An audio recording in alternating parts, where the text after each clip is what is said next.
أعوذ بالله من الشيطان الرجيم بسم الله الرحمن الرحيم إن تستفتحوا فقد جاءكم الفتح وإن تنتهوا فهو خير لكم وإن تعودوا نعده ولن تغني عنكم فئتكم شيئا ولو كثرت وأن الله مع المؤمنين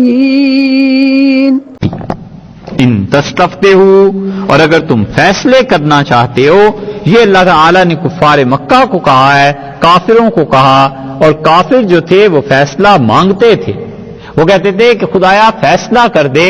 اور سیرت کی کتابیں اگر آپ اس مقام پر دیکھیں گے تو وہاں پر مل جائے گا کہ بدر میں آنے سے پہلے ابو جہل اور اس کے ساتھ بہت سے لوگ بیت اللہ میں گئے، پردے پکڑے، روئے، اور ابو جہل نے 3 باتیں کہیں.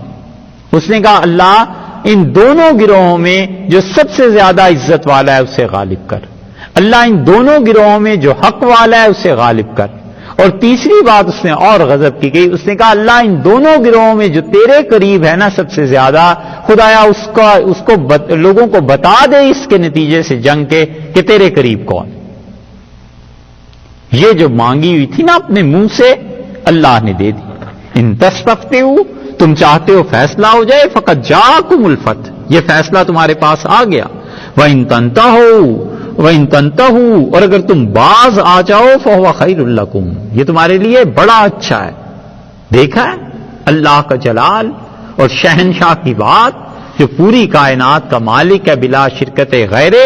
فرمایا وَإِن تَنْتَهُوا فَهُوَ خَيْرٌ لَكُمْ، اور تم باز آ جاؤ یہ بڑا اچھا ہے. وَإِن تَعُودُوا، اور اگر تم مسلمانوں کے مقابلے میں دوبارہ آئے نعود، تو ہم بھی دوبارہ آئیں گے. اگر تم نے انہیں کچھ کہا ہم بھی کہیں گے. وَلَن تُغْنِيَ عَنْكُمْ، اور ہرگز کام نہیں آئے گا تمہارے، فِئَتُكُمْ، تمہارا جتھا، شَيْئًا، ذرہ برابر تمہارا جتھا کام نہیں آ سکتا. تم جتنے مرضی لوگ لے آؤ، وَلَوْ كَثُرَتْ، اگرچہ جتنے بھی ہوں، زیادہ ہوں، جتنے بھی ہوں، کچھ کام نہیں آ سکتے. وَأَنَّ اللَّهَ مَعَ الْمُؤْمِنِينَ، اور اللہ ایمان والوں کے ساتھ. لڑائیوں کے فیصلے اللہ کے کہنے کے مطابق ہوں گے، اللہ کے حکم کے مطابق ہوں گے. وہ جس کو چاہے گا غالب کرے گا. تمہارے آدمیوں کے زیادہ ہونے سے کیا فرق پڑتا ہے؟